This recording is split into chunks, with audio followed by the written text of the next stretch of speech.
Okay, geometry. This is our practice final exam. These are the formulas you will be given when you take the final exam. It'll just be printed right on your exam, as well as some graph paper. In this document, I think it's at the very end. Yep. But I think on the final it'll be in the beginning, or maybe both. This video I'm going to cut into pieces. There's 40 questions, so I'm going to do the first 10 and then the second 10, so I'll make 4 total videos. Alright, let's get started. Given the information below, find AC. B is between AC, so I'm going to draw a diagram. We have AC, and B is in between AC, and then they give us some expressions for the different lengths. AC, which is the total length, is 2x plus 8. AB, this little section here, is 4x minus 16. And BC is 3x minus 6. So if we partition a segment, that means cut a segment into pieces. In this case, 2 pieces. We have a left piece and a right piece. If you add the 2 together, they equal the whole. Just with regular old numbers, if I have a stick that's 10 inches long and I cut it into 2 pieces where one piece is 3, then how long is the other piece? 7. 3 plus 7 is 10. One of the pieces plus the other pieces equals the whole. So that's going to be the basis for us writing this equation. We're going to take the left piece is 4x minus 16 plus the right piece, 3x minus 6, is equal to the whole, 2x plus 8. And so we can write this, I wish I could scoot that over. It was almost lined up right next to the 2x plus 8. And so now we can solve this equation for x. We've got like terms together on the left-hand side, so I'm going to combine those. 4x plus 3x is 7x. And we have negative 16 minus 6 is a minus 22 equals 2x plus 8. Now we want to get our x terms on the left side and our regular numbers on the right side, or the other way around. So we're going to subtract 2x both sides. This gives us a 5x on the left, and we're also going to add 22 to both sides. That canceled, that canceled. 8 plus 22 is 30. 5x equals 30, so x is equal to 6. All right, our job was to find AC. AC, remember, was 2x plus 8, so we're going to plug that x in as a 6. 2 times x plus 8, that would be 12 plus 8, and 12 plus 8 is 20. AC equals 20. Number 2. XY has one endpoint located at X and a midpoint located at M. What are the coordinates of, and a little typo here, I guess, that was supposed to say what are the end coordinates of Y, because they gave us, there's a segment XY, the end point is X, the midpoint is M, so the one missing is the Y. So they're asking us, here's XY, segment XY, its midpoint is M. Now I'm going to label those. X, what was it again? Negative 13, 12. M, the midpoint, is 2, 4. And so we have to figure out what are the coordinates of that other endpoint over there. So what we're going to do is figure out the x's separately and then the y's. So I'm thinking my endpoint here is -13 and the midpoint is 2. So I'm just thinking about regular addition or a number line. Think of a number line going from -13 up to 2. How many spaces is that? What do you add to start at -13 and end up at 2? That's adding 15. -13 on the number line to 0, and then 2 more. And so then we're going to take 2 and add 15 to get to our other endpoint. 2 plus 15 is 17. And now I'm going to do the same thing with the y values. 12 to 4. 12 to 4 is subtracting 8. So from 4 to our other endpoint, I'm going to subtract 8. 4 minus 8 is -4. And that gives us our other endpoint, 17, -4. Letter D is our answer there.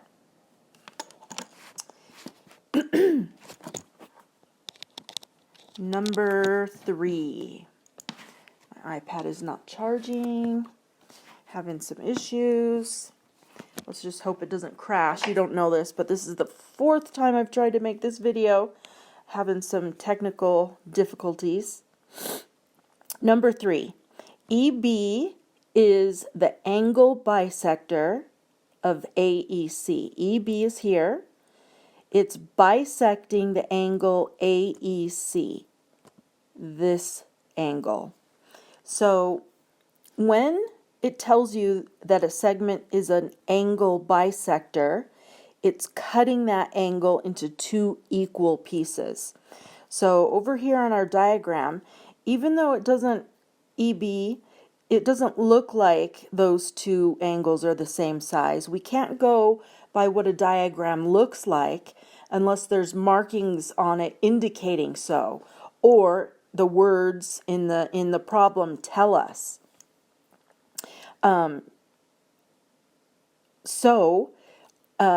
This means AEB is equal to BEC.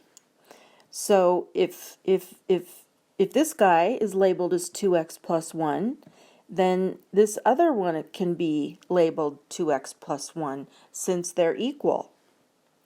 Now I'm looking at the whole diagram as a whole. We have here a straight line, and we know if we think about that as an angle, a straight angle is 180 degrees, that side and this side. So we know that 1, 2, 3 angles, those 3 angles add to 180 degrees. So that's going to be the basis of our equation. We're going to say first angle 2x plus 1 plus the second angle 2x plus 1 plus the third angle 38 degrees is equal to 180. So let's write that equation. 2x plus 1 plus 2x plus 1 plus 38 is equal to 180. I suppose I could have also written 2 times 2x plus 1. That would have been the same thing instead of writing it out twice, adding them. Now we can solve this for x. We've got like terms on the same side. 2x plus 2x is 4x. And 1 plus 1 plus 8 is 40. Equals 180. And now we can subtract 40 from both sides. 4x is equal to 140. And now we can, sorry, I was getting my calculator ready. Divide both sides by 4. 140 divided by 4 is 35. What is the value of x? We didn't have to even plug it in to figure anything else out. We found the value of x. Number 4. In the figure, the measure of angle FGI is 2x plus 9. That's my cat. The measure of angle HGI is 4x minus 15. Find the measure of FGI and HGI.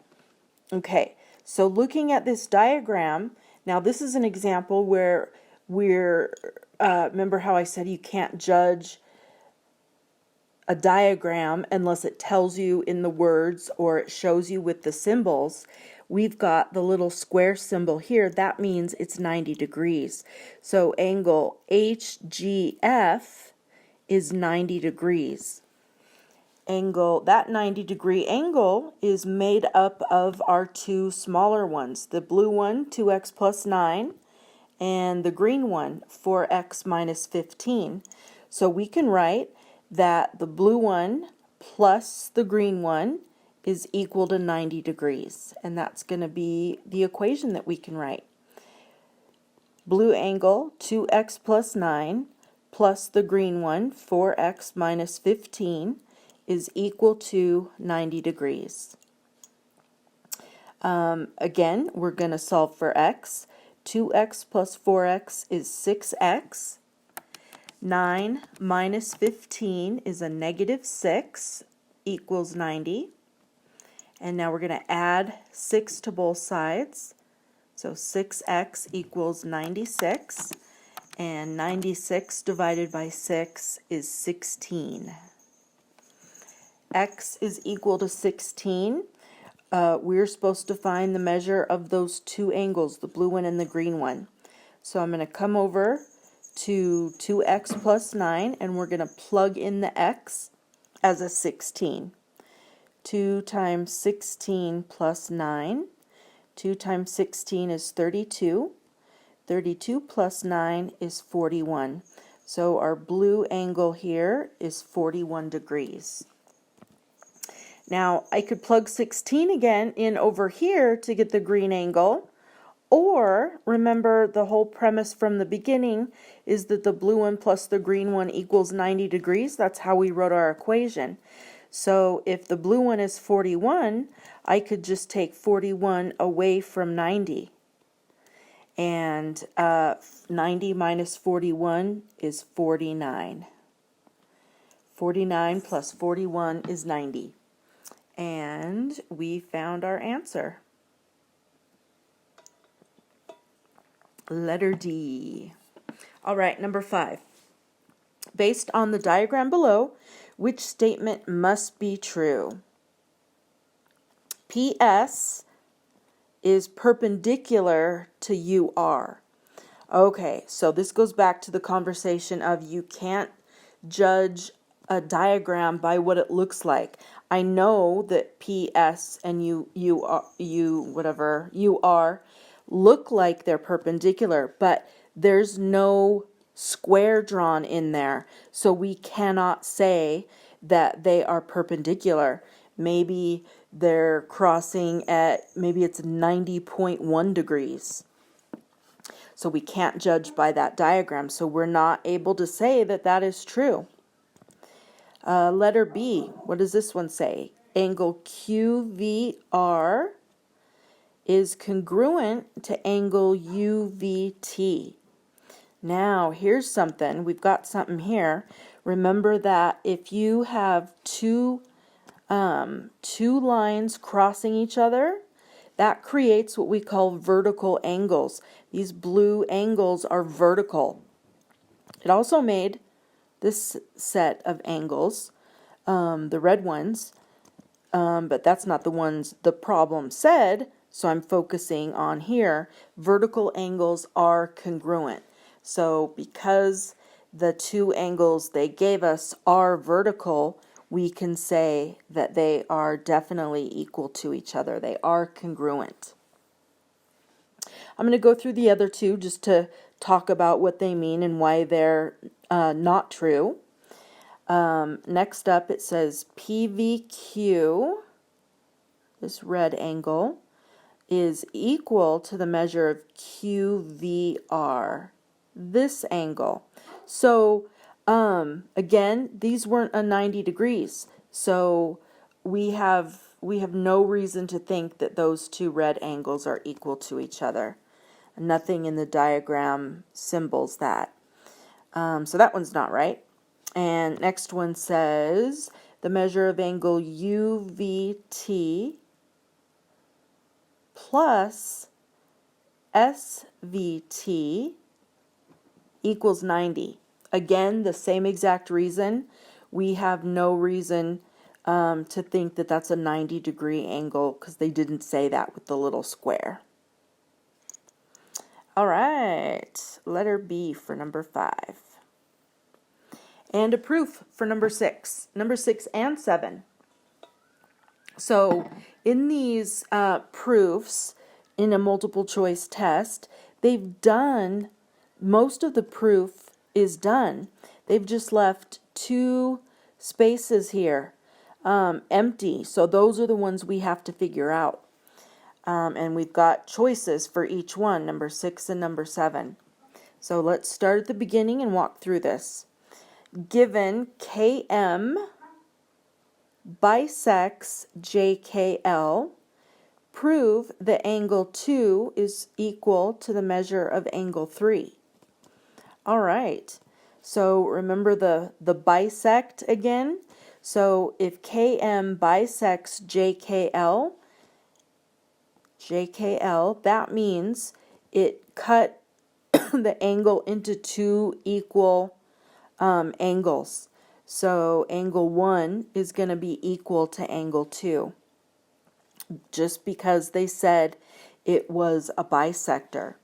So in our proof, we have here our given statement. And the next thing they say is angle 1 is congruent to angle 2. So that was what I was just describing. And the reason for that is simply just the definition of angle bisector. That is what angle bisector means. Cuts it into 2 equal parts. All right, next up, they say the measure of angle 1 is equal to the measure of angle 2. Whenever you establish congruence, the next thing you can say is their measures are the same, and that's the definition of congruence. Next up, they're saying the angle 1 is congruent to angle 3. So let's look at that diagram. Ooh, and we've got that idea again of vertical angles. 2 lines crossing each other. So angle 1 and angle 3 are vertical. So I can give angle 3 the same marking as angle 1 and 2 because 1 and 3 are vertical, meaning they are going to be equal, congruent rather. That's our next statement. 1 is congruent to 3, and that is by the definition of vertical, or we could just say vertical angles. Not really the definition. Vertical angles are equal, or congruent. Vertical angles are congruent. And then again, they say, we just said 1 and 3 are congruent. Therefore, we can say their measures are the same by the definition of congruence again. And then by the substitution property, we can then say the measure of angle 2 is the same as angle 3. So let me explain how that works. We had measure of angle 1 equals measure of angle 2. Measure of angle 1 equals measure of angle 3. And therefore, we're able to say 2 is equal to 3. So we're substituting, it's like we're rewriting this guy, but instead of 1, we're replacing that, substituting it with angle 2. And the reason we can do that is because 1 and 2 are interchangeable. They are equal to each other, so you can replace one with the other. All right, let's find our answers. Number 6, I'm looking for definition of angle bisector. And we have, starting at the bottom, segment bisector. No, we were talking about an angle being bisected. Definition of array. No, that just says what array is. Definition of opposite rays. Nope. Angle bisector. Definition of angle bisector. If a ray is an angle bisector, then it divides the angle into two congruent angles. We've got letter A for number 6. Number 7, we wrote vertical angles are congruent. So we've got definition of complementary angles, supplemental angle theorem. We weren't talking about complementary or supplementary angles. There's another supplementary. Letter D, vertical angle theorem. If two angles are vertical, then they have congruent angle measures. We've got letter D for number 7. Number 8. In the diagram below, line P is parallel to line J, and T, where's T? T is perpendicular to AB. So they told us with the words, and they gave us the little square right there. Now they want us to say, what is the measure of angle BAC? BAC. So that's this little guy, that little angle there. All right. So they've given us parallel lines. That's when I know those angle relationships from chapter 2 are going to be coming up. If we have two parallel lines with a transversal, we have corresponding angles, alternate interior, consecutive interior, alternate exterior, and consecutive exterior. So I'm looking at our diagram, and I'm seeing this 53-degree angle right here that they're giving us. With our two parallel lines and our transversal, I could then say this angle is also 53 degrees because those are corresponding. Corresponding angles are congruent. Now, we know because of our little square there that this angle that I'm coloring green is 90 degrees. We're trying to find that blue one. Now look at the whole thing as a straight angle. We've got a straight line there, so all three of those angles are going to equal 180 degrees. So if we, so that means 53 plus our unknown plus 90 equals 180. So if I take 180 and subtract the 90 and the 53, that will give us our blue angle there. So 180 minus 90 minus 53 gives us 37. And that is our blue little angle there, angle BAC, letter A. Looks like some more relationships with the parallel lines. This one wants us to say which statements are true if L and M are parallel and R and S are parallel. All right. So let's just go through each of these letters. It says the measure of angle 1 equals the measure of angle 5. So basically I'm trying to decide, is that true or not? Well, let's come over here and think about this. Angle 1 is corresponding with angle 9 with two parallel lines, transversal. Then if I look now at two parallel lines here with this transversal, 9 is corresponding with 5. So if 1 is equal to 9 and 9 is equal to 5, we can then say 1 is equal to 5. Letter F is true. All right, I'm going to erase those so we can do the next one.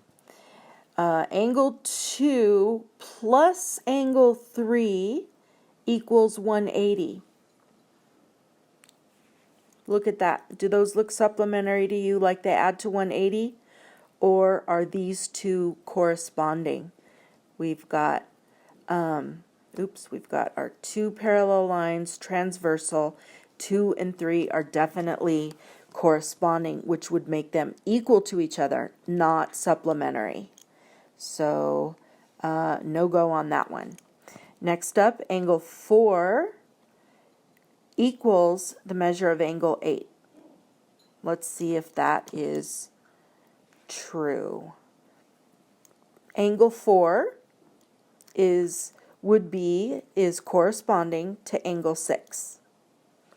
Angle 6 is corresponding to this no name angle.